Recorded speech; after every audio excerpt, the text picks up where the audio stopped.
Boa tarde. Esse é o quinto encontro dos seminários abertos de Teoria do Direito e Pandemia. Hoje, quem vai fazer a apresentação para nós é a Júlia Franzoni, professora da UFRJ. Ela vai falar sobre gramática de direitos e pandemia desigual, neoliberalismo e outras questões relacionadas à pandemia, não é isso, Júlia? Por aí. Muito obrigado pela sua participação, Júlia. Você tem 35 minutos. Eu vou te ajudar a controlar aqui. Obrigado, hein? Fica à vontade. Boa tarde a todas, boa tarde a todos. Queria agradecer a Raquel e Fábio, professores do nosso departamento, que têm colaborado bastante para dar condições para a gente fazer esse seminário, né? E se há algo possível de enaltecer nesses difíceis espaços virtuais, é justamente esse encontro com os colegas, né? Esse momento de conversar com parceiros, nossas referências de trabalho também, né? Quem está conosco na luta por uma universidade pública, gratuita e de qualidade. E tem sido, de fato, o Fábio e a Raquel são testemunhas, eu estive presente em todos os outros seminários, né? Tem sido um momento de bastante aprendizado para nós, porque a gente se desloca da nossa posição tradicional de professores que muitas vezes não se escutam uns aos outros, a gente tem pouco tempo e oportunidade para fazer esse exercício, e agora a gente está, de uma certa forma, trabalhando como professores e alunos um dos outros também, né? E esse espaço também, para mim, é importante, porque, de certa forma, o que a gente está debatendo e questionando aqui é qual é o papel do ensino jurídico, né? E entendendo as próprias limitações de justificar, dar racionalidade ao Estado de Direito que está aí, e também pensar, né, como denunciar, como reconstruir outro Estado e outro direito. Então, discutir o papel do ensino jurídico também, fundamentalmente, atravessa uma preocupação sobre qual universidade que a gente quer construir, né? Acho que isso está extremamente ligado, sobretudo nesse momento que a gente está enfrentando agora, né? Que faculdade de direito, o que deve fazer o ensino jurídico? E aí eu destaco a importância da gente produzir um conhecimento acerca da história, dos sentidos e dos impactos que o direito tem na vida social. Então, esse contexto que a gente está vivendo, os desafios que têm sido colocados para a universidade, eles, de uma certa forma, anunciam uma tarefa histórica que nós temos, né? Uma tarefa do presente, do agora, né? Colocada para o nosso tempo e para nós, professores, alunos e alunas que construímos a universidade pública, né? E aí, gente, dizer, porque eu não sou muito afeta às redes sociais, a essas tecnologias, etc., eu não consegui preparar um slide, então poderia ser bom para vocês que não vão ficar vendo meu carão o tempo inteiro, mas eu espero tentar fazer essa conversa da maneira mais didática possível para, enfim, conversar com todos, né? E aí, é um desafio de como a gente começa qualquer intervenção, né? Como que a gente começa a falar sobre um assunto. Então, eu entendo que é impossível a gente não começar a não ser falando que essa catástrofe sanitária, política, social, econômica, cultural, desencadeada pela epidemia do coronavírus, é um acontecimento socioespacial total, como também lembrou o professor Luciano Nuzzi na fala dele, né?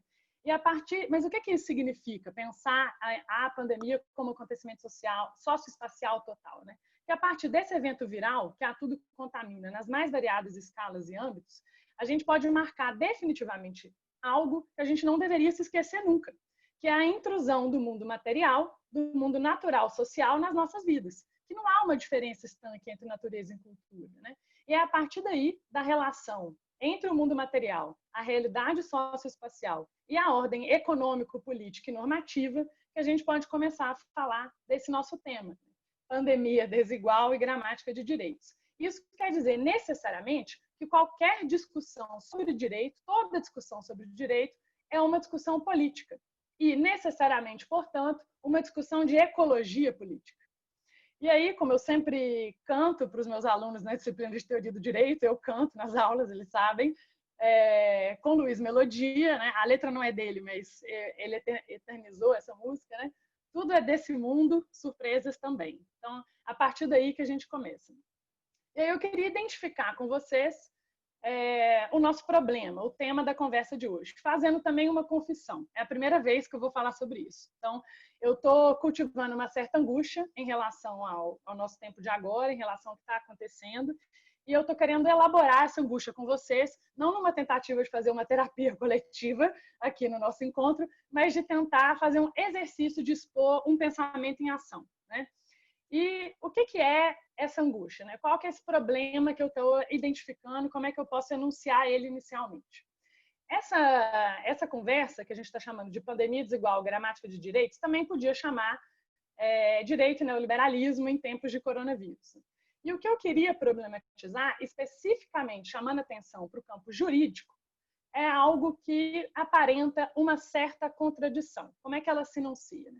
De um lado, a gente tem visto que grande parte dos protestos dos últimos anos, inclusive ações de protestos durante a pandemia, se dirigem, sobretudo, ao Estado. É o Estado que tem sido colocado em xeque. Então, junho de 2013, aumento das passagens, ato contra cópias Olimpíadas, protestos contra a corrupção, os atos feministas, protestos contra a violência policial, contra a polícia, os levantes antirracistas, etc., né, marcam uma conjuntura de protestos, né? Inclusive, tem um livro que eu estou estudando recentemente, do Joshua Clover, que chama, em inglês, não tem tradução em português ainda, mas a Era dos Uprisings, né? Como se a gente estivesse vivendo um momento onde as greves como protesto não são o que mais marcam o nosso período, mas os riots, né? Os protestos, etc. E eles marcam um certo direcionamento de antagonismo, sobretudo com o Estado. Então, a gente está enxergando isso de um lado. Mas, ao mesmo tempo, a gente vê, de outro lado, aparecer na sociedade civil diversos movimentos que na rua, nas redes e, sobretudo, nas suas plataformas políticas, aderem à gramática de direitos. Então, a gente vê, aí eu vou dar exemplos, né? Existe uma grande campanha na sociedade civil brasileira contra a austeridade, uma campanha anti-austeridade pela derrubada da emenda constitucional 95 do teto dos gastos, cujo lema é "Direitos valem mais". A gente vê também se articular a coalizão negra por direitos. Da mesma forma, a articulação pelo direito da vida negra, pobre e periférica. Uma outra articulação grande que está surgindo chama Cidades pela Democracia, né? De confluência de movimentos sociais que se dizem lutar por direitos em meio à pandemia. Da mesma forma, diversos movimentos sociais, seja de movimentos de moradia, de saúde, movimentos de ocupação, reivindicam as suas necessidades numa linguagem jurídica. Moradia é um direito, saúde é um direito, as diversas campanhas agora, né? Água potável, iluminação é um direito fundamental, exigindo que sejam que essas comunidades, né, que não têm o serviço formal sejam abastecidas, etc. E também agora a greve, o direito de greve dos trabalhadores de aplicativo. Inclusive, vamos somar aí essa ação de 1º de julho, a greve dos trabalhadores de aplicativo. Então, como pensar o que eu estou chamando de uma aparente contradição, que é o que tem me angustiado? Como a gente pode entender e discutir com esse cenário, né? As ruas e também as redes, nesses protestos, expõem nos últimos anos uma denúncia, sobretudo antagonizada com o Estado, mas, ao mesmo tempo, diversos movimentos, campanhas, etc., anunciam seus pleitos em marcos jurídicos, numa linguagem de direitos. E aí que a gente a gente faz sentido no mundo. Nós, professores, teóricos, etc., aí que vem o papel da teoria, do pensamento crítico, né? Por quê? Porque para pensar essa aparente contradição, que eu estou chamando de uma aparente contradição, a gente precisa da teoria do pensamento crítico. Primeiro, porque não existe a unidade entre a teoria e a prática, é uma unidade dinâmica. O que isso quer dizer, né? Uma vez que não há uma identificação imediata entre aquilo que acontece, entre a realidade e a situação, e a forma como a gente a concebe, nós, professores, teórico-práticos, etc., comprometidos com a produção do conhecimento, o que a gente pode fazer é tentar identificar tendências inscritas nessas situações reais, nesses movimentos reais, que podem estar escondidas nas aparências. Ou seja, a gente não pode se iludir pelo que a experiência nos mostra, por mais apaixonados que nós estejamos e comprometidos com esses movimentos de luta por injustiças, o que a gente tem que tentar descobrir é o que tem de objetivo ali, quais são tendências inscritas nesse movimento real que estão para além das suas aparências, né? Por isso a importância da teoria, do pensamento. E, além disso, esse pensamento e essa teoria tem que servir, como eu entendo, como uma bússola para uma intervenção prática com chance de sucesso. Por quê? A teoria e o pensamento não importa só do ponto de vista meramente intelectual. Ai, que bacana ficarmos produzindo conceitos que sejam intelectualmente robustos, etc. Né? Além dessa dimensão propriamente intelectual do conceito, da abstração, a teoria tem um papel político. Né? Então, ela pode contribuir para a análise desse diagnóstico, dessas tendências reais, entendendo que assim a gente pode, inclusive, aumentar a probabilidade de vitória desses pleitos por justiça e ainda também contribuir para outras imaginações, outras ideologias com chance de sucesso. Então, a minha proposta com vocês hoje é construir um pensamento para analisar o que eu estou chamando de contradição aparente, né? Protestos contra o Estado, mas pleitos que reivindicam uma linguagem jurídica, um pensamento crítico materialista, né? Um pensamento crítico que reivindica a importância da economia política e da própria produção do espaço. Por quê? Não existe direito fora dos corpos, não existe direito fora das matérias, né? Não existe um direito pairando no ar, né? Ele está encarnado, ele se encarna nos corpos, ele se geografiza, como fala Milton Santos, por exemplo, o nosso geógrafo. Então, uma análise teórico-materialista que articule, ao menos, que eu vou tentar fazer aqui com vocês, 3 níveis de análise. Né? Quais seriam esses 3 níveis de análise? O nível da situação, o nível prático dos eventos, do acontecimento, o nível do que está acontecendo. Né? Além desse nível, um nível histórico-conjuntural, que seria relacionar essa situação com escalas mais amplas, né? Que eu estou chamando aqui de um nível histórico-conjuntural, e um terceiro nível, que seria um certo encontro do nível da situação com o nível histórico-conjuntural, né? Que vai tentar trabalhar como situação e conjuntura se articulam em termos conflituosos, né? Em termos de conflitos. E que grande parte da teoria materialista lê como conflito entre capital e trabalho, entre os que têm, entre os que não têm, etc., como a gente vai avançar. Mas por que eu estou reivindicando aqui, para fazer esse pensamento crítico, eu estou reivindicando o materialismo? Porque, como eu disse, é por meio dele que a gente, o pensamento, etc., pode se articular com as lutas por injustiça, porque são elas que carregam, de fato, o futuro nas mãos, como dizia o Marx. São elas que estão com os corpos expostos nas intempéries, né? E é a partir delas que a gente tem que tentar pensar.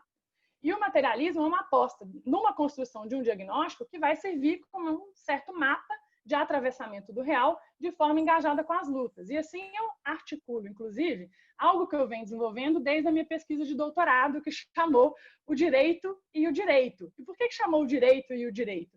Justamente para tentar atravessar, entender que nas entranhas desse mesmo Estado e desse direito que nós acusamos, né, que nós denunciamos, existem marcas de vitórias parciais dos oprimidos, dos vencidos.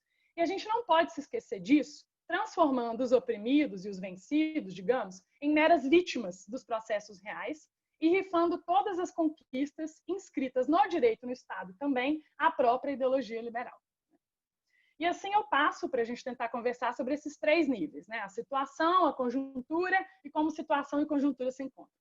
O que seria o primeiro nível, o nível da situação? Né? É esse nível da barbárie, de desigualdade, de racismo estrutural que a gente vivencia. E eu trouxe aqui para vocês alguns dados. Né?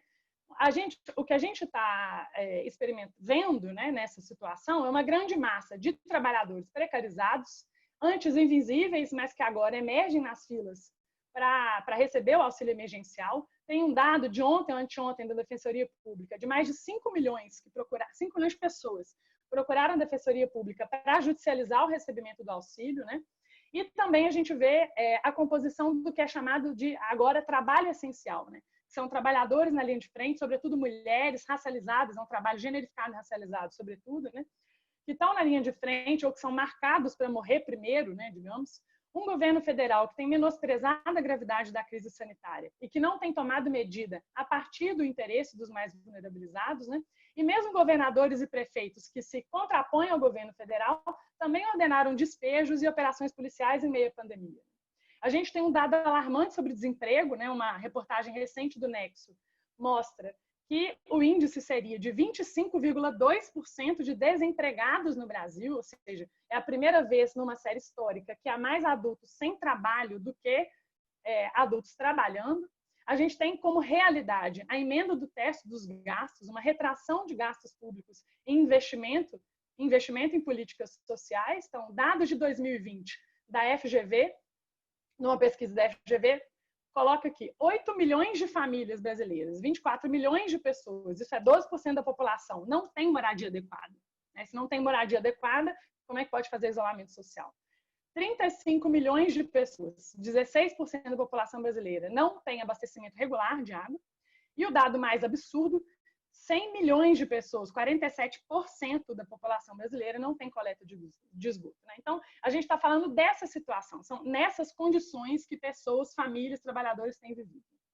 E o que a gente pode chamar de um nível conjuntural? Como relacionar essa situação, pensando também em escalas mais amplas, tendências e escalas mais amplas. E aqui é importante a gente falar do que parte da teoria política, da literatura sobre história, da literatura da filosofia política, etc., chama de capitalismo tardio, que é, digamos, um capitalismo, um desenvolvimento das forças produtivas, desenvolvimento das forças econômicas, governado pelas finanças, ou seja, uma tendência do capitalismo financeiro articulado com o Estado neoliberal dos últimos anos. Como vocês vão ver, o que eu quero falar é como isso rebate no direito. Mas o que é importante a gente periodicizar aqui? O que é essa escala mais ampla? O que é essa conjuntura que eu estou me referindo? Na literatura acadêmica, na literatura intelectual, digamos, duas abordagens sobre neoliberalismo críticas se destacam. A primeira delas pode ser abreviada como uma abordagem marxista e que enfoca o neoliberalismo como um desenvolvimento histórico da economia política. E aí a gente pode dar, ou seja, o neoliberalismo é uma fase de desenvolvimento do capitalismo e, ou seja, marca mais um desenvolvimento histórico do que algo estruturalmente ou radicalmente novo, e a gente tem como exemplo o David Harvey naquele livro dele, Uma Breve História do Neoliberalismo, por exemplo.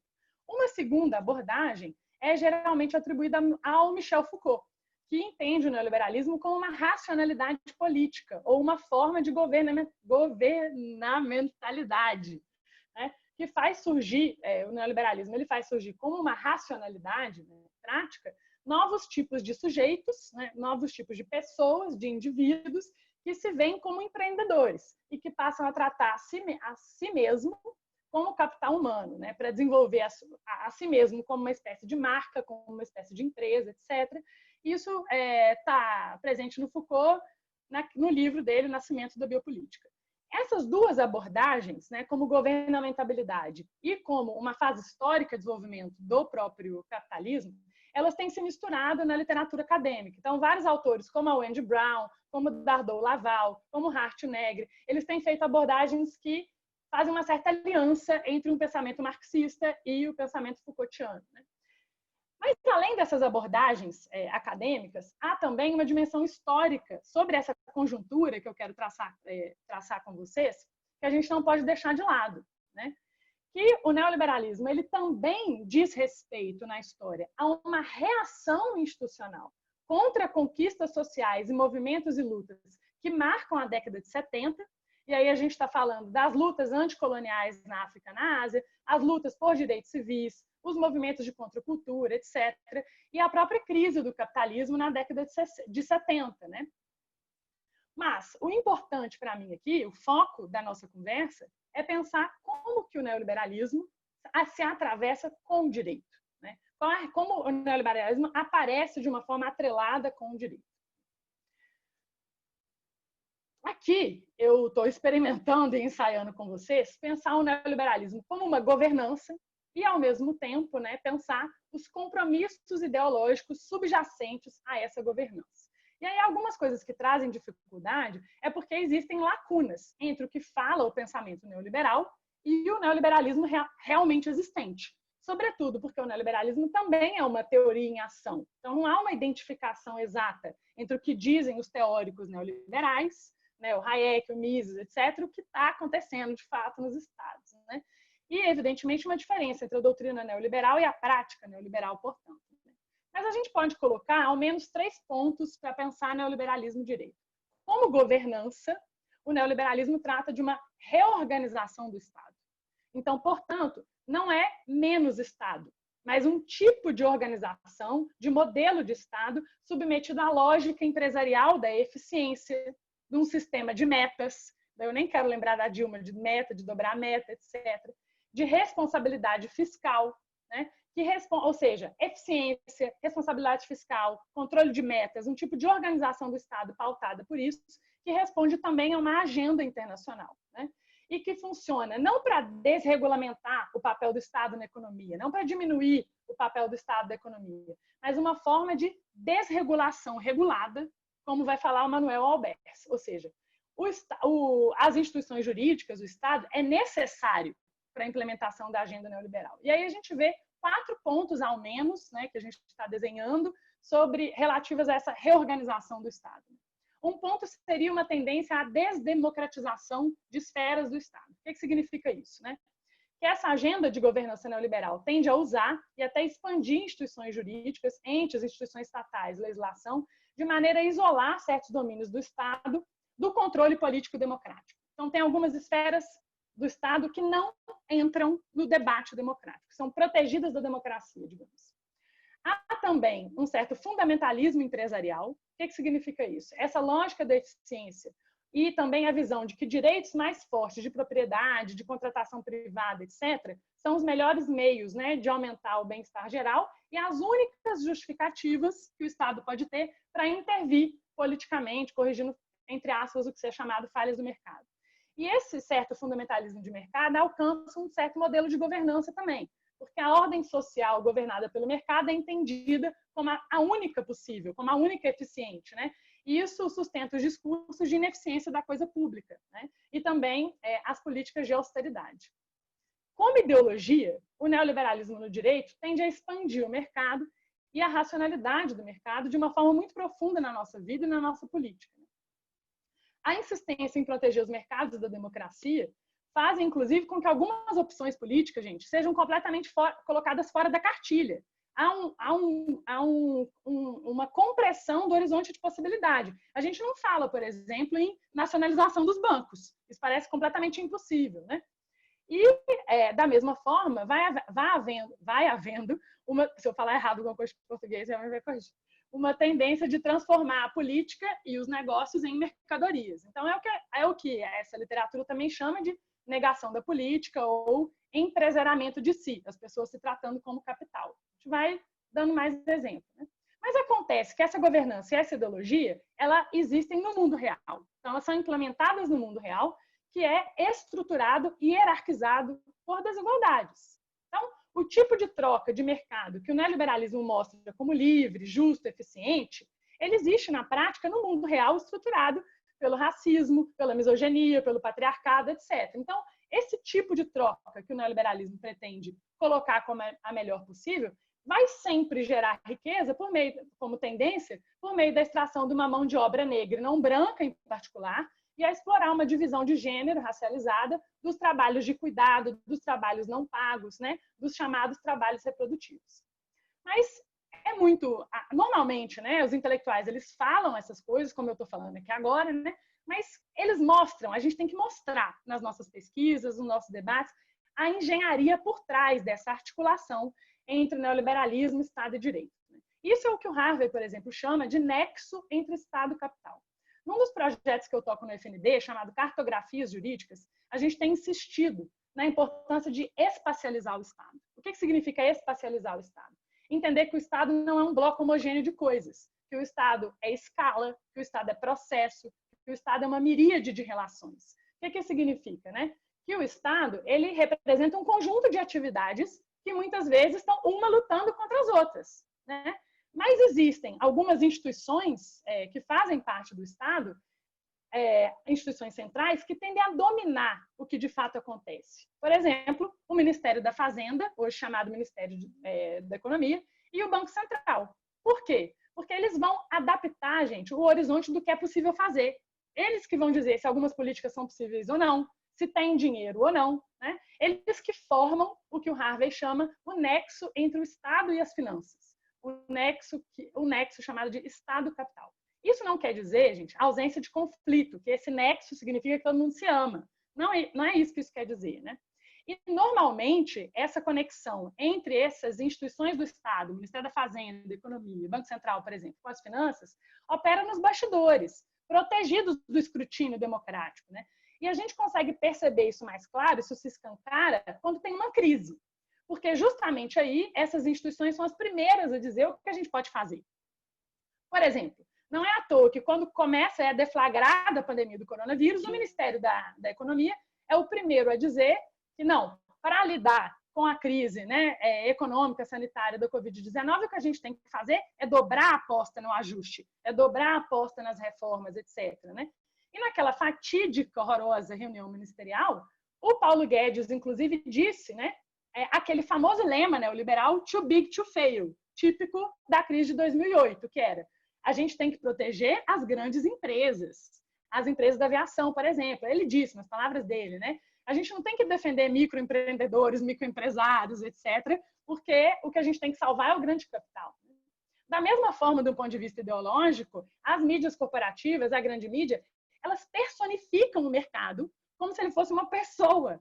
Fala sério que não dá uma antipatia quando você está assistindo televisão? E aí o canal de notícias diz: o mercado não gostou da indicação do ministro tal. O mercado reagiu mal à postura do presidente tal. Como se o mercado fosse um ser humano, como se você pudesse falar assim: oi, mercado, tudo bem com você?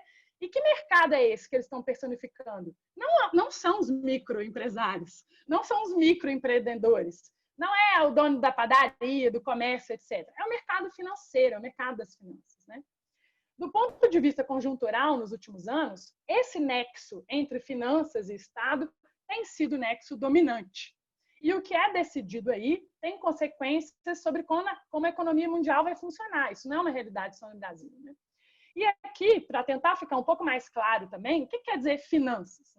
As finanças, elas estão falando de um contexto em que a criação do dinheiro, um dinheiro que gera dinheiro, não precisa necessariamente passar mais pela produção. O que significa isso? Como, né? É um certo impulsionamento de um sistema de crédito financiando o consumo. Você não tem dinheiro, mas se financia o consumo, se financia a compra de ativos, se financia a compra de terras, por exemplo, e o crédito passa a se tornar uma potência por si só, de forma, às vezes, descolada da própria economia produtiva. Então, existe uma ligação necessária entre as finanças, entre o predomínio do mercado financeiro nesse nexo com o Estado e o endividamento das famílias e das pessoas, né? E como a gente pode, digamos, escancarar, a falar assim, tcharam, aí está parte desse nexo entre Estado e capital. Como ele aparece, né? Ele aparece ao menos de dois lados, né? Na tecnocracia, na existência de uns tecnocratas antimajoritários, é o que eu estava falando, aquela esfera isenta, protegida do controle democrático, né? Por exemplo, os acionistas e operadores do sistema financeiro, gente, controlam o Banco Central. Então, independente da ideologia política, dos governos Lula, passando para o governo Dilma, o governo Temer e o governo Bolsonaro, todos os presidentes do Banco Central fazem parte, ou fizeram parte, ou são acionistas de bancos, foram presidentes de bancos, né?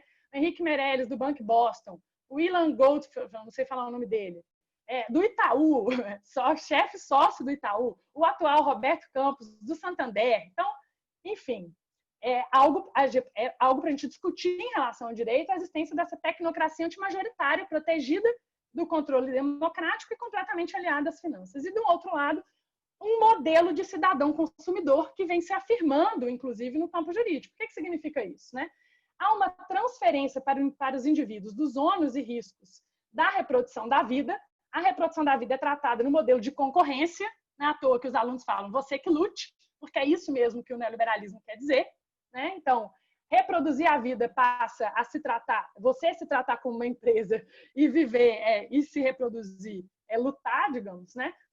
Em condições precarizadas e cada vez mais destituído de sujeitos, né? Então, do ponto de vista jurídico, a gente tem aí uma certa passagem do modelo liberal de autonomia do contrato, né, para uma autonomia do consumo, digamos. A racionalidade neoliberal e a produção de subjetividade que ela faz, né, na medida em que ela esfacela os mecanismos de proteção social, protegendo contra o adoecimento, contra o envelhecimento, os próprios direitos sociais de moradia, alimentação adequada, investimento em saúde, transporte, educação, etc., transferindo para as famílias e para as pessoas os custos e os riscos do seu sucesso ou fracasso na reprodução da vida, né, na luta da sobrevivência no mercado, amplia a esfera da reprodução social, amplia a esfera, né, em que as pessoas estão submetidas a diversas agendas para conseguir viver, para conseguir cuidar de si. Acontece que isso, gente, era iludido, isso era, digamos, existia uma espécie de véu que encobria essa realidade desse ajuste neoliberal por conta da integração via consumo, né? Uma invisibilização disso, porque você não via que você estava perdendo direitos, porque você comprava esses direitos, né? Porque você consumia esses direitos, né? É isso, por isso que nesse período a gente fala de uma generalização da vida, uma generalização da dívida como imperativo político definidor do neoliberalismo que impacta a transformação do direito, né? Porque a dívida, ela tem um papel de camuflar as tensões. As pessoas que conseguem se securitizar, se proteger, comprar direitos, elas estão crendo que elas têm direitos. E aí, alguns alunos dizem, né, inclusive, eu não sei se eu estou vivendo, pagando boletos ou cancelando ligação de São Paulo. Esse modelo, né, esse modelo de integração via consumo, esse modelo neoliberal, ele entra em crise em 2018. Desculpa, em 2008. Há uma grande crise que atinge duramente o mundo das finanças, o sistema bancário internacional, abalando os nexos que ajustam o Estado e o capital, passando a desenhar o que é chamado de uma crise institucional, uma crise de representatividade, né? O que passa a acontecer depois de 2008 com essa crise que abala o sistema financeiro, né? Esse mundo das finanças? A gente pode dizer que, de um lado, há um avanço do populismo de direita, né? A gente vê isso no mundo inteiro. Há um esfacelamento da democracia com o neoliberalismo, né? Isso no Brasil é impressionante quando a gente marca um certo esgotamento do ciclo da Nova República em 2016 com o golpe, né? E a integração via consumo entra em crise, porque esse modelo via consumo passa a não conseguir responder às demandas por reprodução da vida. Então, as pessoas estão num contexto de exposição total às intempéries, sem proteção social garantida e lutando por sobrevivência. E aí, para encerrar, eu peço só para eu falar esse último ponto com vocês, que seria a sobreposição da situação com essa conjuntura, digamos, né? Como as relações entre situação e conjuntura aparecem nessa pandemia? Aparecem como um conflito, né? Um conflito em tese, de um lado, entre os que estão protegidos, assegurados e que podem fazer o distanciamento social, e de outro lado, aqueles desprotegidos, impossibilitados de ficar em casa, que precisam se expor aos riscos para a própria sobrevivência. Eu tenho chamado isso, né? Eu estou trabalhando com uma ideia de chamar isso de um padrão de vida boa do cidadão consumidor, que é uma espécie de estilo de vida de quarentena, um estilo de vida de quarentena pré-existente à própria pandemia, que é, digamos, utilizado como um padrão de vida boa, né? Então, a primeira coisa que essa compreensão desse estilo de vida de quarentena tem que nos fazer é eliminar a ideia de que estamos todos juntos nessa, porque isso mascara e desarticula as continuidades estruturais de uma crise que pré-existia a pandemia. O professor Felipe falou isso, o professor Luciano nos falou isso, Fátima Lima, da UFRJ, fala isso, enfim. Além disso, né, esse modelo padrão de vida boa, esse estilo de vida de quarentena, está imerso numa ilusão proprietária, numa ilusão de uma vida securitizada, mas que não questiona a retórica meritocrática do neoliberalismo. Você é livre para se tratar como capital humano, né? Como capital humano. E tem a vida melhor quem mais investe em si mesmo. É isso que justifica o darwinismo social do governo federal, por exemplo. Todos serão contaminados mesmo, todos vão morrer um dia, que sobrevivem os mais fortes, né? E justifica, inclusive, a retórica que invade a universidade, né? Sempre há alunos que ficam para trás todo semestre. Então, o problema com o ensino remoto não é novo, né? É uma normalização da desigualdade. E essa hipernormalização é o que a gente pode chamar desse estilo de vida de quarentena, dando ensejo a essa atmosfera do realismo capitalista. A gente consegue ver o fim do mundo, mas a gente não consegue ver o fim do capitalismo. E isso acontece porque o imaginário social, ele é controlado por esse modelo de vida, que é um modelo protegido, securitizado pelo dinheiro, onde a relação individual é mediada pela capacidade de consumir. Mas esse imaginário controla quem vive na lógica real que está acontecendo, né? A lógica do que está acontecendo é a sobrevivência misturada à precarização, à insegurança, etc., de trabalhadores que estão expostos à própria conta e risco. Não tem direitos, não tem seguridade social, não tem legalidade, tem você responsável pela sua sobrevivência. É um circuito que articula insegurança, segurança e securitização. O problema é que o imaginário social ele tem mais poder, ele sobredetermina a lógica. O que isso significa dizer? Que a lógica só existe em função do imaginário e o imaginário em função da lógica, que eu estou falando com Lefebvre, mas não vai dar tempo de eu explicar, né? E impera aí o que eu estou querendo dizer com isso? Que o padrão de vida boa é um padrão mentiroso, mas as pessoas não percebem que ele é um padrão mentiroso, né? Impera uma gramática da meritocracia neoliberal que ela vai esconder. O que ela vai esconder, gente? Isso que a gente precisa discutir. A paulatina transformação dos direitos em mercadoria, a ilusão desse modelo, desse estilo de vida de quarentena, como um parâmetro de sucesso, como um ponto de chegada, e transformar esse estilo de vida de quarentena, esse modelo de vida securitizado, como um modelo de vida boa, é uma ilusão que faz com que a gente veja situações simultâneas a partir de uma ideia moralizante. Quem é desempregado é atrasado. Mas essa é uma realidade simultânea. A gente não pode... A meritocracia neoliberal, ela gera uma espécie de moralização da vida, né? Uma retórica moralizante. Além disso, ela contribui para uma certa alienação geográfica, que encobre que o inimigo não é só o Estado. O inimigo é, sim, o Estado, que se acopla com o capital numa agência necropolítica, como falou Luciano Nusso. Mas são também os agentes do mercado que estruturam esse modelo de gestão de vida boa. E ainda, a gente tem que lembrar que esse modelo de vida boa não é um ponto de chegada, não pode ser o ponto de chegada, porque, além dele invisibilizar as opressões, ele invisibiliza a própria destruição do mundo, gente. Nós estamos numa emergência sanitária, mas também numa emergência de catástrofe ecológica, né? E esse modelo de vida das elites, ele não percebe que o lixo, que os descartáveis, são eles mesmos que produzem. Como vai dizer o Lourenço Mutarelli no Cheiro do Ralo, né? O cheiro que vem do ralo é seu. Então, isso que é chamado de descartável, não incluído, etc., é produzido pelo modelo de vida, do estilo de vida de quarentena. E, dessa forma, ninguém está a salvo, né? Nem os inseguros, nem quem está submetido à lógica total da precarização, nem os securitizados, né? O problema é o neoliberalismo nas nossas cabeças. Estão todos sem direitos, embora alguns se iludam porque podem comprar segurança. Fábio, eu vou te pedir mais 3 minutos, e vou encerrar com 40 minutos, conforme o meu cronômetro, para dizer qual que é a minha aposta, né? Tentar resumir ela em 4 minutos. A gente tem enxergado o neoliberalismo, portanto, como um esfacelamento dos direitos em ao menos 2 âmbitos, né? No primeiro âmbito, como exposição direta à ordem econômica e aos poderes organizados da violência do dinheiro, né? Então, não tem contrato de trabalho, não tem seguridade social, e tudo isso é substituído por securitização, seguro privado, seguro-saúde, por exemplo, né? Vamos todos sendo securitizados. E uma negação da cidadania, uma negação dos valores políticos, da vida democrática, uma negação da política. Inclusive, gente, os próprios direitos ditos individuais estão sendo vendidos no mercado. Você pode comprar liberdade de expressão, proteção, informação, segurança e uma certa privatização dos espaços públicos com a rede social, né? E ainda, o neoliberalismo, portanto, nesse sentido, ele é um certo eclipse da liberdade, do valor da liberdade. Você é livre de tudo. Você é livre dos meios para reproduzir sua vida, ou seja, você não tem os meios para reproduzir a vida, você é livre deles, e você é livre para vender a sua força no mercado de trabalho, né? E o discurso bolsonarista, o que ele faz, é nomear aquilo que o neoliberalismo não tem coragem de dizer. Peguem armas para defender a sua liberdade de ser explorado no mercado. E aí eu acho que entra a reflexão sobre a gramática de direitos que emerge nas lutas, né?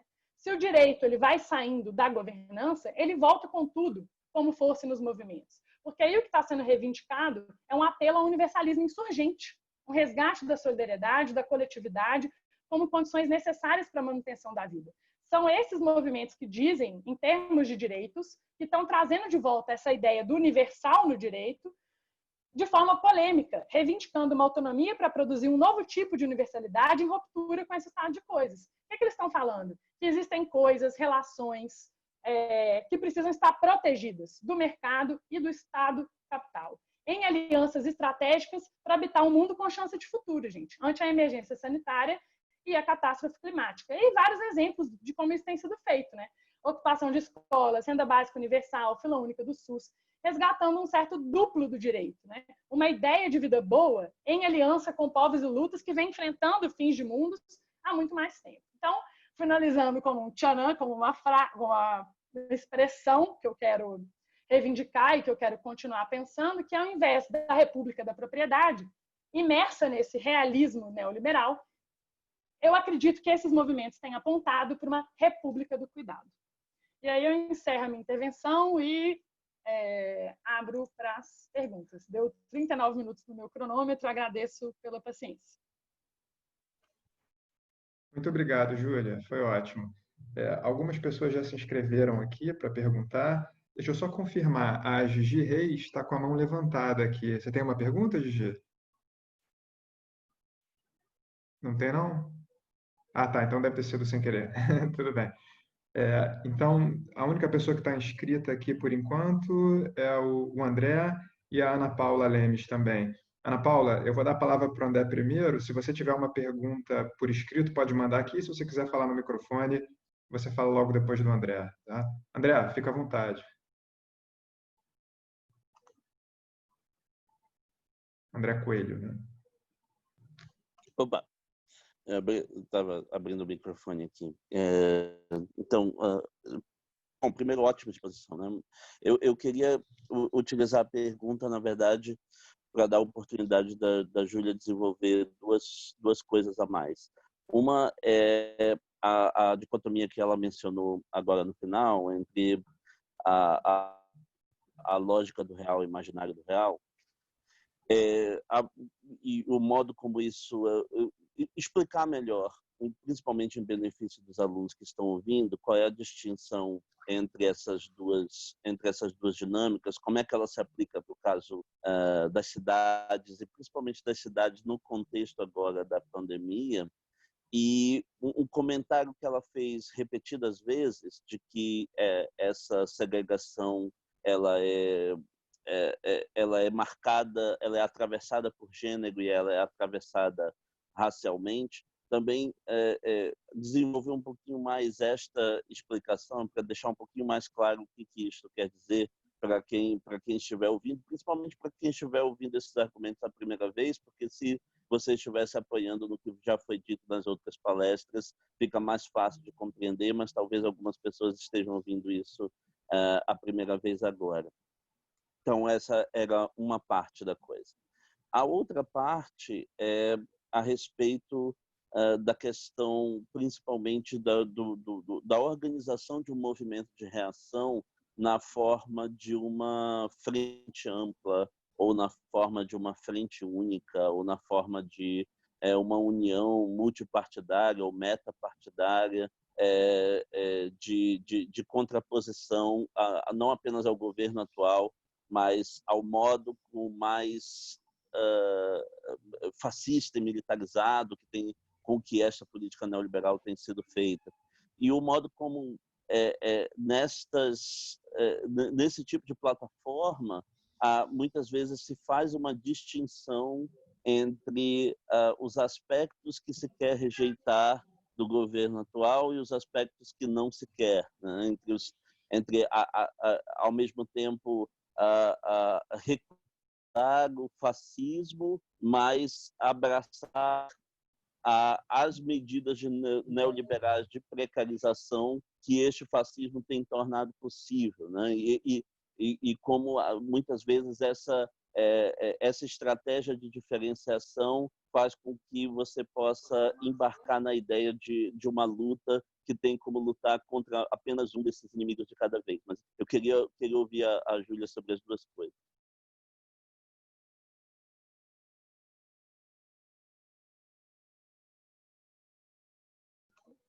Fica à vontade, Júlia.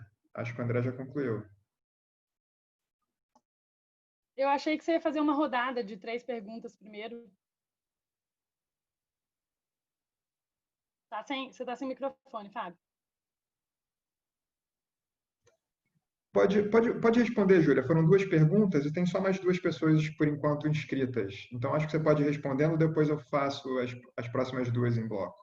Tá. Eu agradeço a pergunta do André, meu colega querido, com quem eu coordeno um projeto de estudos jurídicos críticos, né, em que a gente tem tido a chance de aprofundar sobre as teorias críticas no direito e também com essas provocações que surgem dessas experiências reais, né? Também queria cumprimentar todo mundo que falou no chat, eu não estou conseguindo ver direito. Obrigada, é um esforço mesmo, acho importante dizer. Eu estava bastante ansiosa para fazer essa fala, porque esse, de fato, é uma angústia que eu tenho tido, né? Pensar essas questões, e também essa interface digital deixa a gente muito incomodado, né? Eu estou assim na minha casa, sem ver vocês, é muito angustiante, né? Então, agradecer pela força e pela presença aqui. André, você percebeu que eu falei super correndo, né? Então, obrigado por ter feito a primeira pergunta. O que o André, a primeira parte do que o André perguntou, vou tentar falar também de uma maneira rápida, mas com um pouquinho mais de calma, é o seguinte.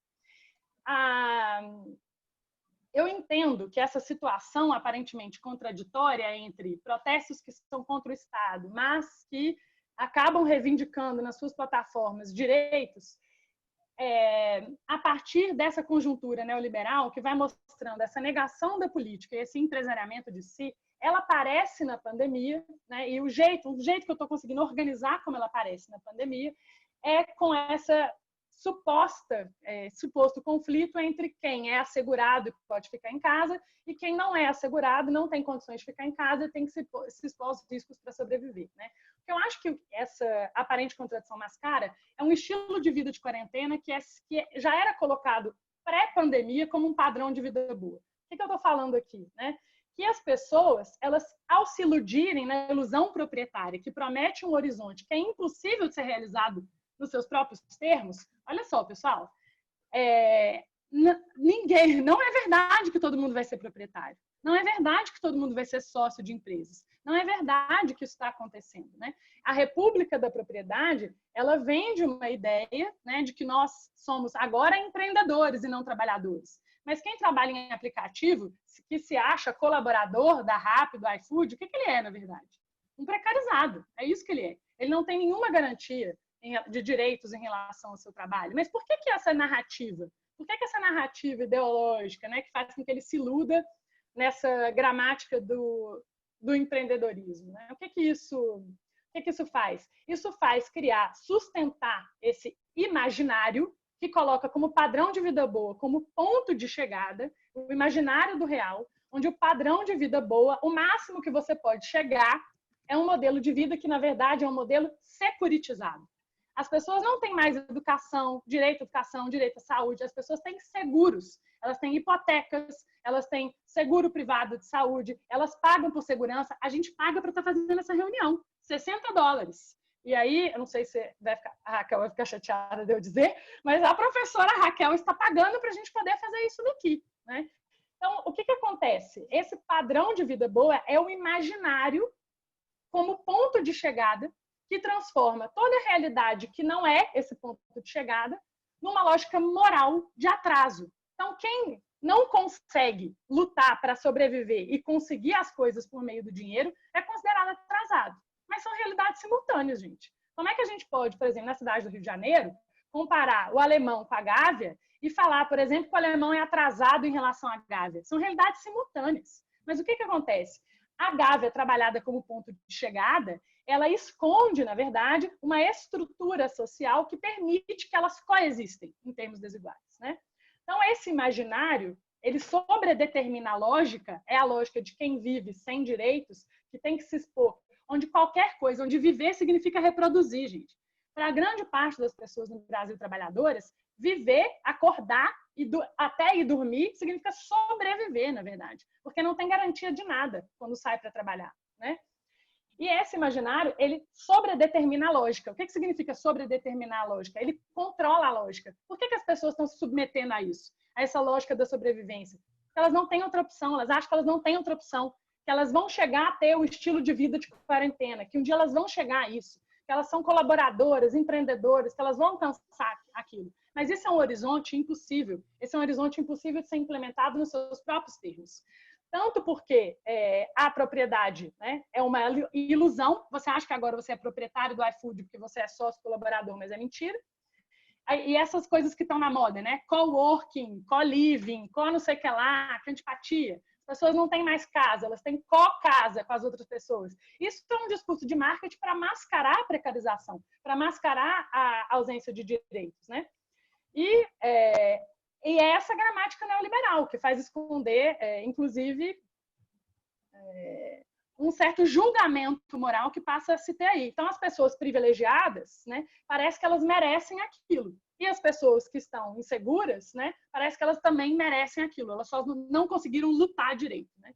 E o que isso faz? Invisibilizar a responsabilização do mercado. Então, a gente vê que os protestos não são contra agentes do mercado. E invisibilizar que não é contra todo o Estado que a gente está brigando. A gente está brigando, sobretudo, contra o Estado que faz nexo com as finanças. Né? Eu acho que a outra pergunta do André sobre a interseccionalidade, né? Acredito eu que foi sobre isso, né? É para entender que essa lógica do imaginário, ao sobredeterminar a lógica, um só existe em relação ao outro. Então, quem vive securitizado fala assim, ainda bem que eu não sou trabalhador de aplicativo, ainda bem que eu não tenho que viver igual a ele. E acha que está tudo jóia, porque você consegue comprar coisas que deveriam ser direitos. Então, essas pessoas também estão acomodadas. Elas estão com medo de perder o pouco que elas têm. E, ao mesmo tempo, as pessoas que vivem na lógica estão assim, não, eu quero morar na Gávea, digamos, como se isso fosse um padrão de sucesso. O que os movimentos estão fazendo com suas lutas por direitos é aquebrantar esse modelo de vida boa como ponto de chegada. É mostrar que existem outros modelos de vida boa possíveis. Inclusive se articulando com lutas, resgatando o fio vermelho das lutas, que sempre mostraram e sempre resistiram a outros fins de mundo que já aconteceram, porque esse não é o primeiro. Só para finalizar a pergunta do André, a gente tem que entender que esse neoliberalismo, né, como governança, como ideologia, ele se implementa no mundo real que é estruturado por diversas desigualdades que não necessariamente foram inventadas pelo capitalismo, não foi o capitalismo que inventou o racismo ou que inventou a misoginia, etc., mas ele subsume essas opressões, ou seja, elas passam a operar também numa lógica capitalista. Né? E, nesse sentido, essa prática, essa experiência, ela vai se operando nesse mundo real. Né? Então, ela vai, por exemplo, ela vai se organizando. Tem uma entrevista do professor Felipe Almeida, que eu não tenho certeza se está aqui, acho que tem, que perguntaram para ele, assim, numa entrevista, né, que eu acho que o melhor jeito de falar é como o Felipe resumiu. O que as pessoas negras precisam? Olha a pergunta do entrevistador. O que os movimentos negros precisam? O que as pessoas negras precisam, etc. Aí o Felipe vai responder, nossa, que pergunta estranha, né?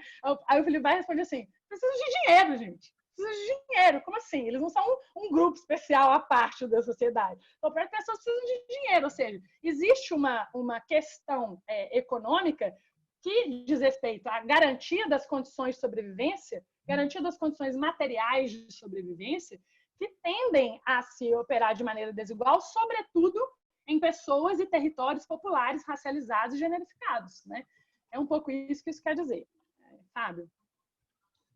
Obrigado, Júlia. Nós temos uma filinha aqui já, com 4 ou 5 pessoas, então vamos seguir. Ana Paula Lemes, pelo que eu entendi, você vai falar no microfone, não é isso? Tá bom, peço que você faça a pergunta tão rápido quanto possível, porque a fila está crescendo. Obrigado. Tá certo. Vou tentar ser rápida. Primeiro, eu queria parabenizar, foi maravilhosa a palestra, Júlia. Quando eu estava esperando para começar a palestra, eu dei uma olhada no seu trabalho, eu tive uma surpresa muito agradável, porque no direito eu gosto muito de uma autora chamada Donna Haraway, e eu vi que você também estuda a Donna Haraway, o que é uma coisa assim bastante rara no direito. Então, eu fiquei bem feliz também de como você trouxe a discussão para ecologia política, né? E como que você fez essa intercalagem em relação ao direito. O que eu acho que assim que eu gostaria de trazer é que a economia, ela aparece, na verdade, assim como uma segunda natureza, como se ela fosse um bem viver, né? Assim, essa questão que você coloca. E essa economia, de certa forma, a soberania dela acaba atravessando várias disciplinas, atravessa o direito, atravessa a política, essa lógica neoliberal, ela atravessa essa questão da governança e entra a questão das alternativas infernais, né, que a Isabelle Stengers traz, que é menos direitos e mais emprego, que é um negócio que assim, é massificado mesmo dentro do liberalismo, e o direito ele incorpora muito essas gramáticas, né, desse fim de mundo. E eu gostei muito quando você falou que o direito ele incorpora esse modelo de vida, porque é um modo de existência mesmo, que é esse reino da economia, a economia como uma segunda natureza. A natureza que ela também é uma unificação prematura de todos os seres viventes, que tem a ver com a nossa catástrofe ambiental, e o vírus ele acaba se tornando, digamos assim, um aliado do neoliberalismo. Eu queria que você falasse um pouco, pensando nessa questão do direito e no fim do mundo, né, da arte de ter cuidado, como também traz a Stengers, e também a transformação, né, dessa sociedade disciplinar em uma sociedade de controle, que é o que o Deleuze ele traz, que a gente agora não é mais uma questão só de poder, agora é criação de mercado, é uma mercantilização de todas as esferas da vida. Como que o direito ele poderia, então, contribuir como uma disciplina menor, né, para falar com Deleuze e Guattari? Como que ela poderia propor, assim, uma maior criatividade para lidar com esse fim de mundo, né? O que esse direito por vir, o que você pensa que ele pode inaugurar como uma disciplina menor, uma lógica diferente desse empresariamento de si? Júlia, antes de responder a pergunta da Ana Paula, deixa eu ler a pergunta do Heitor, aí você responde as duas de uma vez, tá? O Heitor de Guimarães diz: parabéns pela exposição, professora. Gostaria de ouvir a sua visão sobre a existência de alguma relação entre a subjetivação do empresário de si e o reforço de valores tradicionais relativos, por exemplo, à família, sexualidade e costumes. Ou seja, se você vê uma ligação entre a transferência dos riscos para o indivíduo e o fortalecimento dessa forma de conservadorismo. É isso. Que massa esse debate, né? Se a gente tivesse ao vivo, seria ótimo aprender com vocês também, porque pelas próprias perguntas eu vejo que todos têm bastante a somar para a gente pensar esses nossos fins de mundo também, né? Mas só retomando uma coisinha rápida que o André me perguntou sobre frente ampla, união metapartidária, etc. A gente pode conversar sobre isso depois, André, para não me alongar aqui. Mas você sabe, como advogada popular, como membro da Terra de Direitos, etc., eu estou com os movimentos, eu estou com as ruas. É sobre isso que eu quero pensar. Como teórica também, como pensadora crítica, como construir pensamento que torne mais provável a vitória daquelas lutas por injustiça, né? Mas eu desconfio bastante dessa frente ampla metapartidária, na verdade. Eu acho que, assim como você, eu suspeito que essa seja a sua opinião, no momento de crise, como a gente está vivendo agora, de crise institucional alarmante, a contingência opera um papel muito importante, né? A gente pode ver ao longo da história que em momentos revolucionários, momentos de crise total, não existe uma conspiração de fato. As pessoas não estão lá conspirando. A branquitude, por mais que ela faça pacto, constantes pactos, né, com o Estado capital, por exemplo, não existe uma conspiração exatamente. Ela deixa de ser tão forte em momentos de crise institucional, etc., né? Então, a contingência ela é muito importante. Nesse momento que a contingência ganha essa importância histórica, a gente fazer uma frente ampla, recuada, com o centro, me parece, metapartidária, me parece equivocado se a gente não consegue colocar, como Marcos Nobre escreve, um elemento da desigualdade, né, de resolver o problema da desigualdade como central particular essa rede. Então, até indico sobre isso o último livro do Marcos Nobre, agora, desse mês passado, sei lá, discutindo essas questões. Sobre a Ana Paula, primeiro, você é maravilhosa. Assim, você tem participado de todos os seminários, colocado perguntas excelentes, que alegria, enfim, poder te conhecer mais e conversar com você aqui. Sobre a Dona Haraway, então, eu até converso bastante com o Felipe, porque eu e o Felipe também, a gente trabalha outras metodologias para pensar o direito, né? Então, se a gente se importa com conhecimento que esteja conectado com essas lutas reais, mas um conhecimento que não seja apaixonado com ele mesmo, que não seja autoindulgente, né? Que se responsabilize, como diz a Dona Haraway, como você deve bem saber, é um conhecimento situado, né? E aí a teoria racial crítica, ela ensina bastante sobre a importância do storytelling, da ficção científica, etc., assim como as feministas marxistas, que é a tradição de onde vem a Dona Haraway também, né? Ensina sobre a necessidade de criar uma ontoepistemologia orientada ao futuro, né? Vidas com chances de futuro, vidas e significados, né? Porque também importa, não importa só, né, que significados a gente vai conseguir construir com chance de futuro. E aí, a Dona Haraway é uma autora muito importante para mim, né, que me marca estruturalmente para essa discussão também de conhecimento situado e para tirar esse véu que encobre, né, o nosso encurtamento de horizonte do realismo capitalista e dizer que eu estou contigo nessa reflexão sobre um direito menor, inclusive trabalhei isso na minha tese. Tem um artigo publicado na revista Direito e Praxis, que parece um pouco experimental, porque ele chama Geografia Jurídica Tropicalista, né, e que eu estou fazendo um certo debate com o manifesto antropofágico para tirar as vestes do que encobrem o direito, para fazer uma discussão desse direito menor. Mas eu acredito que a resposta para isso não sou eu que dou, né? Não são os teóricos que dão. Como o direito pode lidar com o fim do mundo, quem vai nos dizer são as alianças para mundos melhores com outros modelos de vida boa que já têm sido feitos na experiência real.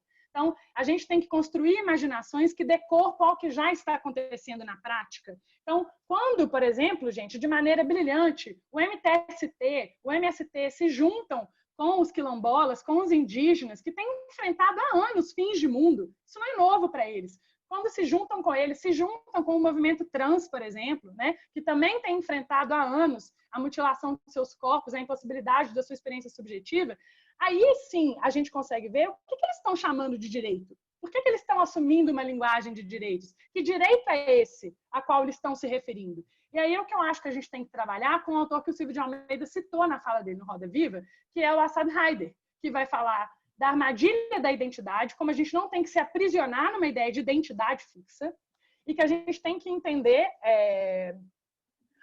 na verdade, como esse cruzamento dessas diversas lutas que estão, gente, se acoplando, se reconfigurando a partir da noção de direitos, como elas se reconfiguram, né, na linguagem de direitos, contribuindo para pensar outros modelos de vida boa numa espécie de universalismo insurgente, né? Então, é isso que eu tenho pensado e chamado, eu estou chamando, essa é a primeira vez que eu falo isso ao vivo, a não ser com o Vitor aqui em casa, tem chamado de República do Cuidado. Eu acredito que, resgatando o fio vermelho das lutas passadas, numa história contando a história contrapelo pelos vencidos, eu acho que o que tem de novo resgata também algo que é passado e que traz aí para a gente uma necessidade de pensar essa reconfiguração da luta por direitos a partir da reprodução da vida. E é isso que mistura reprodução da vida e direitos com ecologia política, por exemplo. E o Heitor também maravilhoso, está no nosso projeto com o André e o Felipe, de estudos jurídicos críticos. Só dizendo rapidamente, eu acho que na sua pergunta já tem a resposta, né? Eu não acredito que o neoliberalismo necessariamente se equivale ao pensamento conservador e ao populismo de direita, mas ele tampouco refreia esse pensamento, né? Então, ele tem uma aderência ao pensamento conservador justamente porque o neoliberalismo ele vai esfacelando a possibilidade de vida democrática. Ele nega a política ao fim e ao cabo. E ao negar a política, justamente porque ele tem uma agenda antipopular, gente, enfim, se o Lula não tivesse sido preso, mas eu não quero discutir isso, né? Talvez o Bolsonaro não tivesse sido eleito, porque o programa da austeridade neoliberal não convence ninguém, gente. Ninguém quer esse programa. Então, ele precisa se aliar com o pensamento conservador do populismo de direita para dar a primeira etapa, para dar a primeira cara. É isso que está acontecendo no Brasil, por exemplo, como eu estou avaliando o que está acontecendo no Brasil, né? Então, justamente porque o neoliberalismo é antipopular e porque ele nega a política e, portanto, tem um conflito claro com a própria democracia, esse empresariamento de si que aciona uma certa raiva do senso comum, e as pessoas estão certas de estarem com raiva. E a gente tem que mobilizar essa indignação a partir do que o Paulo Freire chama de pedagogia da indignação, por exemplo, né? Entender como essa raiva é também mobilizadora, mas as pessoas estão com raiva e se dirigem contra o Estado, contra tudo que está aí, né? Como o Bolsonaro diz, eu sou diferente de tudo que está aí, estou negando tudo que está aí, por exemplo. Porque elas realmente estão com raiva e parte dessa raiva tem elementos de verdade, né? Só que está encoberto por uma ilusão, que é a ilusão do realismo neoliberal. E é por isso que existe essa conexão que é uma conexão histórica, periódica, não necessária, entre neoliberalismo e conservadorismo, viu, Heitor? E com esses valores tradicionais. E também por uma coisa muito importante, que as teóricas feministas radicais já falavam desde a década de 60 e 70, que o neoliberalismo, ao esfacelar direitos, ao investir pouco em seguridade social, o que ele faz? Transfere para a família, para as mulheres. Minha mãe está aqui, a testemunha histórica, que ela financiou pesquisa no Brasil e não a CAPES, né? Então, o que isso quer dizer? Que agora, por que o valor da família volta com tudo? A Titi Bacharach fala isso. como teórica da reprodução social? Por que agora viva a família, viva o casamento, vamos ser contra a ditadura gaysista, comunista? Por quê? Porque, como diz o Bolsonaro, o brasileiro tem que saber que o Estado não vai resolver o problema para você. Pegue em armas e lute contra o prefeito que quer fazer isolamento social. Por que ele tem coragem de falar isso, né? Porque ele quer colocar agora que os riscos e os ônus da sobrevivência é seu. Você que lute, você e a sua família. Então, é como se a família agora fosse a responsável pela reprodução social, que o Estado não vai mais garantir com as políticas de seguridade, né? Nossa, enfim. Toda vez que eu falo, eu uso isso de aula, parece que eu vou falar no final, vote Júlia 43, mas é assim, não é verdade, tá? Fábio, encerrei. Obrigado, Júlia. Então, o Felipe está inscrito para fazer uma pergunta. Felipe, pode fazer. Antes da Júlia perguntar, eu acrescento uma outra pergunta que foi enviada por escrito aqui. Antes da Júlia responder, perdão, eu acrescento. Bom, Júlia, primeiro de tudo, gostaria de parabenizar pela fala absolutamente brilhante, não esperava menos, fiquei extremamente empolgado, entusiasmado de ouvir falar. Abandonei o meu evento para te ouvir falar, não poderia deixar de ouvi-la. E eu queria puxar um gancho na pergunta, e também na pergunta da Ana Paula e na resposta que você deu, em torno dessa categoria de um universalismo insurgente. É uma pergunta que eu me tenho feito, na verdade. Há um artigo que eu li alguns anos atrás, que tinha um título que eu achava muito sintomático. Era A Falsa Ingenuidade do Relativismo Cultural. É um artigo que na época me chocou, mas que hoje eu tendo cada vez mais a concordar. Que ele dizia o seguinte, justamente... Quem, Oi? Quem, Felipe? Eu me perdi, não ouvi. Eu esqueci o nome do autor, mas o artigo chamava tá. A Falsa Ingenuidade do Relativismo Cultural. Se eu conseguir localizar o cara, eu te mando. Porque eu sei que na época eu ignorei candidamente o conteúdo do texto, porque eu falava, não, que absurdo. Mas o argumento dele era o seguinte, de que, no fundo, o discurso de esfacelamento de um horizonte epistemológico comum, ou de esfacelamento de um discurso universalista, só privilegiava ao sistema neoliberal, que em si já trabalhava com uma dinâmica de fragmentação. Quer dizer, isso me recorda também um pouco... desculpa, rapidinho, só fechar o meu WhatsApp web aqui, que estão me atrapalhando.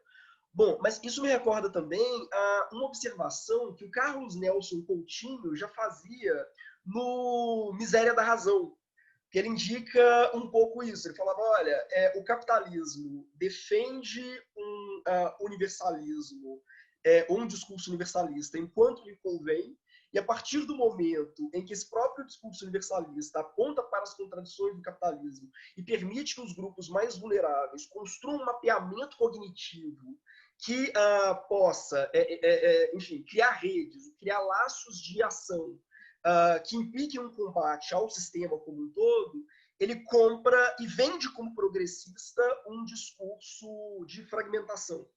Então, eu estou, na verdade, compartilhando a minha angústia. Eu queria saber a sua posição em relação a isso. Como, ao mesmo tempo, construir um universalismo insurgente e que escape de um universalismo abstrato, massificador e hegemonizante, ou como resgatar, por um lado, a crítica que a gente faz, né, no sentido de resgatar saberes situados e reconhecer o lugar de fala, e reconhecer essa dimensão perspectivista do saber, mas, ao mesmo tempo, não comprar facilmente um discurso identitário que, no fundo, é um discurso de desfacelamento, um discurso privatista, um discurso que ele desconstrói a possibilidade de trabalho em rede e acaba setorizando esses movimentos para que eles sejam mais facilmente absorvidos e vendidos pelo próprio mercado, ou por uma lógica de mercado, né? Então, como compatibilizar essas duas angústias, né? Que eu acho que são angústias da nossa geração e tenho certeza que são angústias que a gente compartilha, né? Enfim, mas é só isso. Enfim, foi absolutamente brilhante a oportunidade, novamente, de te ouvir. Júlia, nós só temos 10, 11 minutos. Então, eu vou aproveitar para ler as duas perguntas que estão aqui na fila, a pergunta do Lucas Justino e a pergunta da Jennifer. e aí você tenta, eu sei que pode ser muita coisa, mas você tenta responder em bloco, até porque eu acho que elas têm coisas em comum. O Lucas faz a seguinte pergunta: queria comentar com Júlia como explorar a contradição aparente que ela comentou. Pensando em ciclos de lutas, temos 3 anterior ao golpe militar, na redemocratização e pós-2013. E vivemos no dilema de ir contra o direito ao mesmo tempo que com ele, contra o direito ao mesmo tempo que com ele. Isso tem custos. Como diferenciar a ação política da linguagem de direitos? Ou, se essa não é a questão, como materializar direitos na ação dos movimentos sociais? Qual o papel dos juristas nisso tudo? Um beijo, maravilhosa exposição. Então, esse é o Lucas, e agora eu vou ler a pergunta da Jennifer Moraes. Ela diz que ela queria falar sobre o final da sua apresentação, quando você fala sobre comprar os direitos. O que a gente pode fazer estando submerso nessa realidade?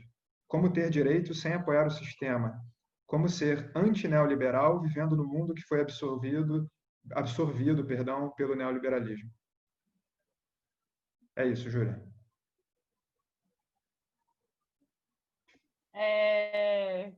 Que difícil, né? Eu queria devolver as perguntas para os participantes e pedir ajuda dos universitários, mas vamos lá. Eu estou dizendo difícil porque são as mesmas questões que eu tenho. Eu acho que não tem nenhuma questão aqui que eu já não tenha conversado com quem me fez as perguntas, né? E dizer que eu estou super feliz, no fim das contas, de participar dessa atividade. Eu estou passando por um momento com muita crise de ansiedade mesmo, vários sofrimentos, como muitos de vocês. E escutar colegas e pessoas tão importantes na minha vida, tá vendo minha mãe aqui, é bastante emocionante, né? Ontem eu estava fazendo piada na reunião do sindicato que eu estou vivendo a base de Rescue, que é um floral, para me deixar menos ansiosa.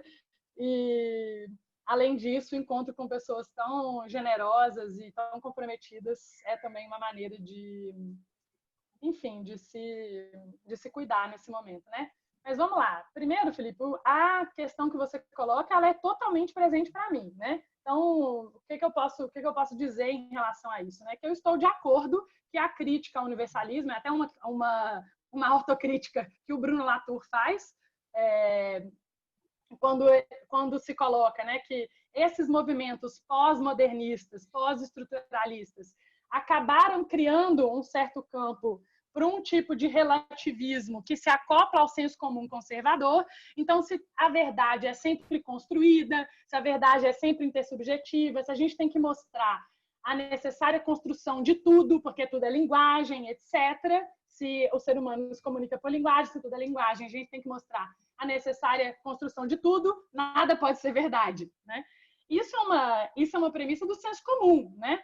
Porque, na verdade, digamos, a excessividade dos movimentos intelectuais para as discussões ditas pós-modernas, presas numa discussão de discursividade, para mim, elas têm o equívoco, né, de um antimaterialismo. Elas são antimaterialistas, né? É como se elas se esquecessem do mundo real, de que essa discursividade se opera em corpos, em edificações, em vidas, no mundo que precisa de água, que precisa de florestas, que nós convivemos também com outros animais, etc. Então, eu acho que algo que eu gostaria de compartilhar, que mistura um pouco a pergunta do Lucas, é que em momentos revolucionários, né, em momentos de grandes contradições sociais, grandes conflitos, protestos, etc., a teoria costuma se aproximar mais da prática. Então, a teoria costuma se orientar mais pela prática. E em momentos onde as contradições não estão tão aparentes, não tem tantos conflitos na sociedade, a teoria passa, digamos, a se alienar, né? Isso é uma hipótese, né? Então, a gente pode dizer que no período neoliberal, sobretudo na década de 80, década de 90, onde tem esse boom do pós-estruturalismo francês e das teorias pós-modernas na academia, o que a gente vê, na verdade, é sim um certo excesso de discursividade que quer mostrar a construção social de toda a verdade, mostrar que todo universalismo esconde uma seleção de relações sociais, etc., como a própria teoria marxista vai dizer, mas, para mim, na sua generalização, né, fazendo aqui grosso modo, esse discurso acaba sendo antimaterialista, né? Então, é por isso que eu me misturo, e eu penso que a gente tem que se misturar com autores que estão defendendo um certo universalismo insurgente, né? E isso significa pensar esse universalismo não da mesma maneira dar continuidade ao universalismo da branquitude, colonizador, etc., mas um outro tipo de humanismo ou um tipo de universalismo que combine um humanismo que torne possível a vida, né, que torne possível a vida no mundo, que faça o que o Assad Haider vai dizer, falando com o Stuart Hall, por exemplo, um acerto de conta com as suas trajetórias, né? Então, assim, primeiro, o universalismo insurgente ele é necessário porque ele polemiza com esse universal hegemônico, então ele traz de volta a necessidade de um universal, mas de maneira polêmica, de forma reivindicada pelas lutas, né? Ele também é necessário porque só assim a gente consegue pensar em coalizão e em alianças, e a gente precisa disso para pensar um mundo com chance de futuro, né? E a gente faz um certo acerto de contas com as nossas trajetórias. Então, ao invés de pensar a identidade de maneira fixa, a gente tem que pensar, por exemplo, o que eu, Júlia, que sou uma professora da Faculdade de Direito, sou branca, mas sou também mulher, mas venho de uma família com origem periféricas e tenho testemunhos, posso provar aqui nessa reunião, quais foram as relações sociais que produziram e que me fizeram chegar onde eu estou hoje, e que são marcadas por experiências de dominação ou de opressão, né? É isso que o Stuart Hall vai dizer. Então, a gente não tem resposta sobre como é possível fazer um universalismo insurgente, porque essa resposta ela se dá de maneira dinâmica, misturando pensamento e prática. É por isso que a gente tem que orientar, gente, é por isso que o ensino do direito é para ser feito de forma indissociável entre pesquisa e extensão. É por isso que a gente faz extensão universitária de forma conectada a movimentos sociais, a comunidades, por exemplo, vulnerabilizadas, etc., por ausência de direitos, e a gente pensa a teoria do direito em sala de aula e faz pesquisa com a Defensoria Pública, por exemplo, pensando remoções no Rio de Janeiro.